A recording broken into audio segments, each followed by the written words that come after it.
Hello friends, my name is Keerthana. Hope you all are doing well. Today we'll be dealing with the vagus nerve, which is the 10th cranial nerve. Now vagus nerve is very interesting because it is going to be present throughout the body, not throughout the body, at most parts of the body. So especially in the head and neck region, the thorax region and the abdomen region. The title itself is quite colorful to show you that it is going to be present in various parts of the body. So coming to the introduction of the vagus nerve is the 10th cranial nerve, and it is a mixed nerve, which means that it contains both sensory and motor innervation, and it is a vagrant or wandering nerve. Hence the name vagus, because in Latin the vagabond, which means a wanderer, that is vagus nerve, because it is going to wander along your body many parts. And so as I said earlier, the distribution is quite extensive from the thorax to abdomen to the head and neck. So now we'll be dealing with the embryology of the vagus nerve. Now as I said earlier, vagus nerve is a very unique nerve. It is part of not one pharyngeal arch but two pharyngeal arches, which is the fourth arch as well as the sixth arch. So for the fourth arch, it is the superior laryngeal branch of the vagus nerve, and in sixth arch it is the recurrent laryngeal nerve. And coming to the arteries arising from the fourth arch, it is the arch of aorta left side, subclavian artery right side, and in sixth arch it is the ductus arteriosus of the left side and pulmonary artery of the right side. So coming to the muscles that are arising from the fourth pharyngeal arch, it is the cricothyroid and muscles of pharynx and the intrinsic muscles of soft palate except tensa palatii. Now this point is quite important because the nerve supply will vary. And now coming to the sixth arch, the muscles are all intrinsic muscles of larynx except the cricothyroid. Now one more point in embryology associated to vagus nerve is development of stomach. So what will happen is, you will be learning development of stomach in relation to vagus nerve. That is, its growth, the rotation, everything will be learnt in reference to the vagus nerve. So now that we dealt with the embryology of the vagus nerve, now we will see the functional components and nuclei associated with the vagus nerve. Now this is the diagram depicting the same, and this is the inferior cerebellar peduncle.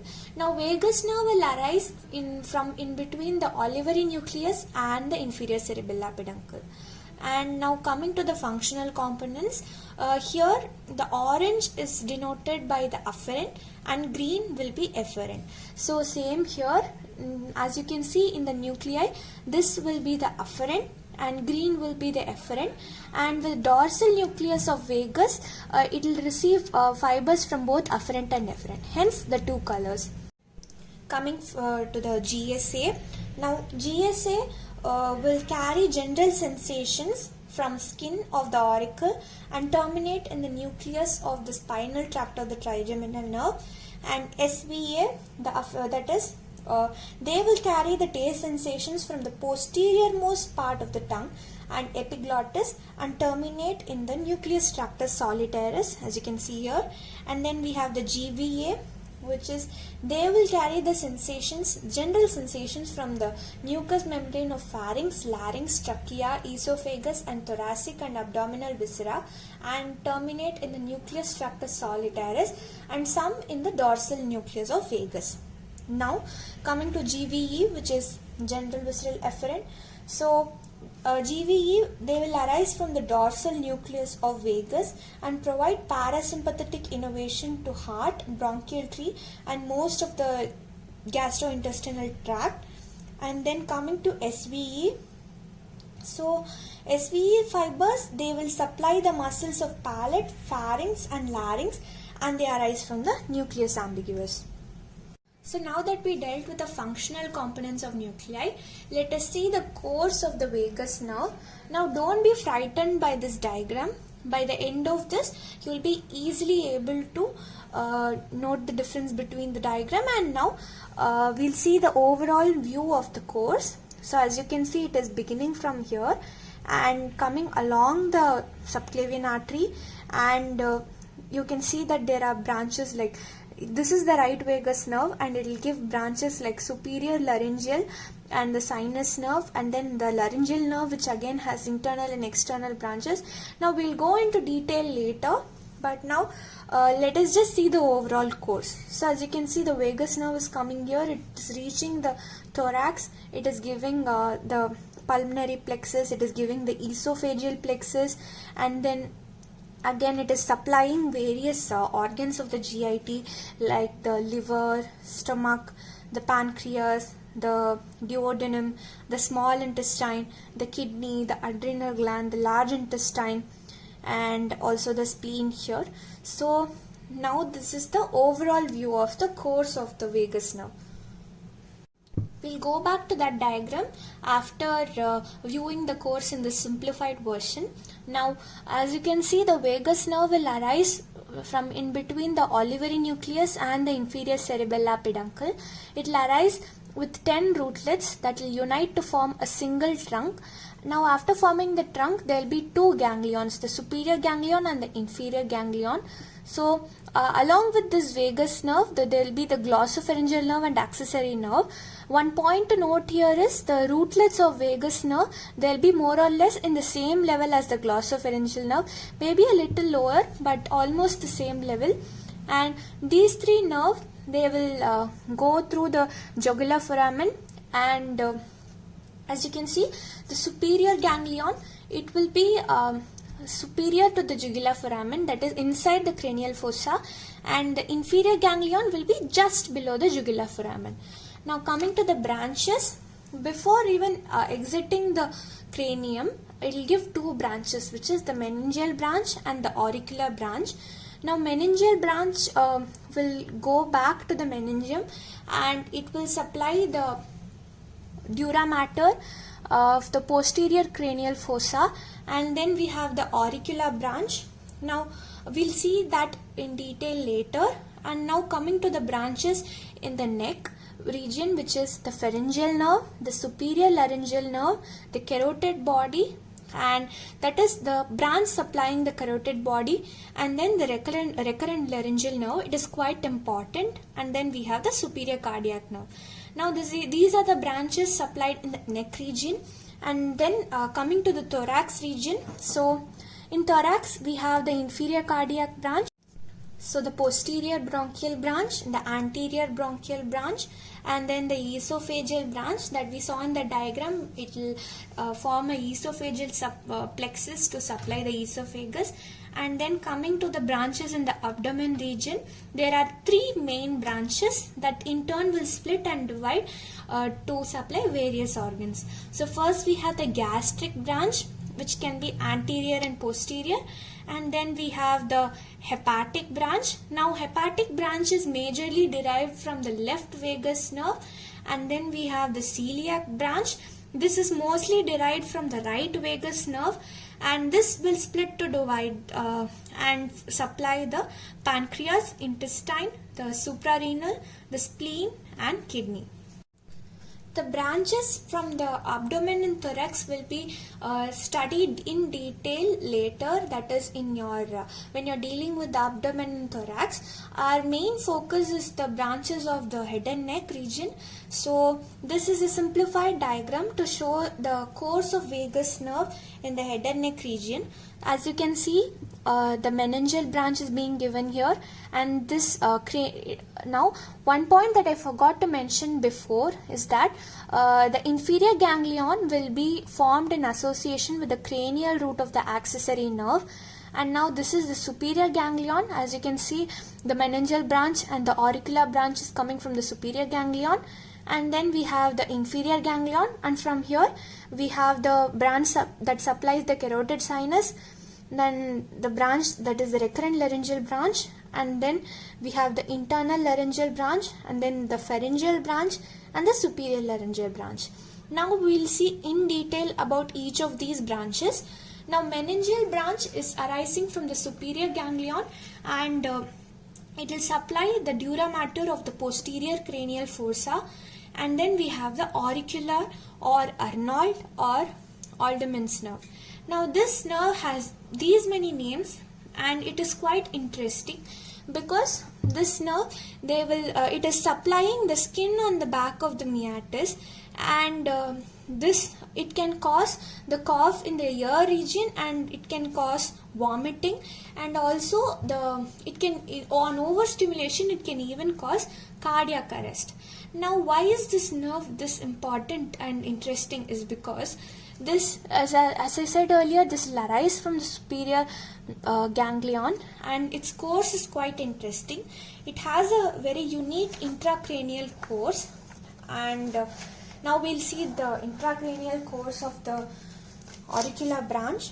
Now, it arises from the superior ganglion. It enters the mastoid canaliculus on the lateral wall of the jugular fossa and emerges through the tympanomastoid fissure just behind the external auditory meatus. Now, here only it will supply the skin on the back of the meatus. Now, after supplying the skin on the back of meatus, what it will do is it will enter the meatus between the bony and the cartilaginous part to supply the floor of the meatus and the tympanic membrane. Hence, the stimulation of this nerve is in syringing of the ear may cause coughing reflex, that is ear cough, and vomiting, and even cardiac arrest. Now, why is it called as Alderman's nerve or Arnold's nerve? Now, what will happen is the tickling of the cutaneous distribution of vagus nerve stimulates a jaded appetite, that is extreme appetite. So in ancient Rome, before going to a buffet, people who want to eat more will apply a cold liquid or water in this back of the meatus region to stimulate hunger so that they can eat more. Now, coming to the pharyngeal branches, it arises from the inferior ganglion, and it passes forward in between the internal and external carotid arteries and takes part in the formation of the pharyngeal plexus. Now, it supplies all the muscles of the pharynx except the stylopharyngeus muscle, because stylopharyngeus muscle will be supplied by the glossopharyngeal nerve, and in fact the glossopharyngeal nerve, the only motor component of it is the supplying the stylopharyngeus muscle, and then it will supply all the muscles of the soft palate except tensa palati, because the tensa palati muscle will be supplied by the mandibular nerve through the nerve to the medial pterygoid. Now, coming to the superior laryngeal branch. Now, superior laryngeal branch is divided into the external laryngeal branch and internal laryngeal branch. Now, coming to the course of the superior laryngeal branch and how it is getting divided into the two branches. Now, superior laryngeal branch is, as I said earlier, this is the fourth pharyngeal arch nerve, and it will pass downward and forward deep into the internal carotid artery to reach the middle constrictor, where it divides into these two branches. Now, external laryngeal nerve. This is a motor nerve, and it runs downward in company with the superior thyroid vessels and supplies the cricothyroid muscle and the inferior constrictor, and also gives branches to the pharyngeal plexus. The internal laryngeal nerve. Now, the internal laryngeal nerve, it will supply the mucous membrane of the larynx above the vocal cords, and the mucous membrane of the pharynx, epiglottis, vallicula, and the posterior most part of the tongue. Now, coming to the superior and inferior cardiac branches, the full name is superior cervical cardiac branch, and as I said earlier, it is a parasympathetic innervation. So what will happen here is their function is a cardio inhibitory function. That is, they will slow the heart rate, the heart stroke volume, etc. After adrenaline stimulating situation. And inferior cardiac nerve, it will form deep cardiac plexus in association with the superior cardiac nerve. And now, coming to the most important branch of the vagus nerve, which is the recurrent laryngeal branch. Now, recurrent laryngeal branch, as I said earlier, this is the nerve of the sixth pharyngeal arch. Now we'll see the right side, left side, and then the function of the recurrent laryngeal nerve. The right side, the course will be, it will arise from the root of neck, and it will go in front of the subclavian artery, winds around the first part of the subclavian artery, ascends up, that is, it takes a recurrent course, hence the name recurrent laryngeal nerve, through the tracheoesophageal groove.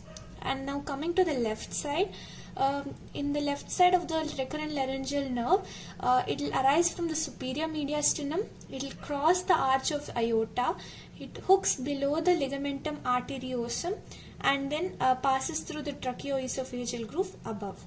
Now coming to the function of the recurrent laryngeal nerve, the function is to supply the intrinsic muscles of the larynx except cricothyroid, and also it has other sensory function like the mucus. It is a sensory innervation to the mucous membrane of the laryngeal cavity up to the vocal cord. Now coming to the clinical anatomy of the vagus nerve.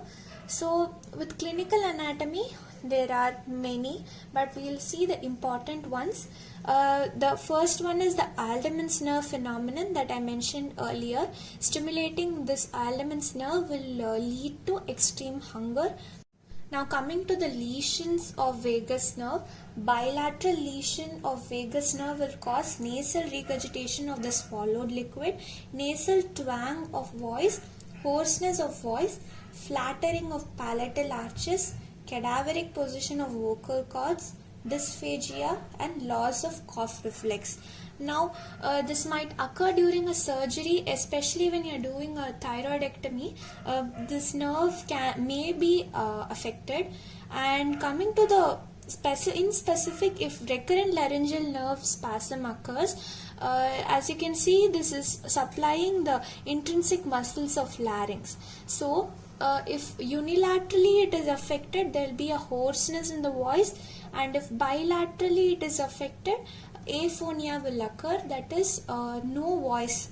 And vagus nerve stimulation, now this is a widely researched topic, and what is the main function here is, if vagus nerve is stimulated continuously by implanting an electrical stimulator under the neck, under the skin in the neck region, it can be used as a method to treat epilepsy or any other form of seizures.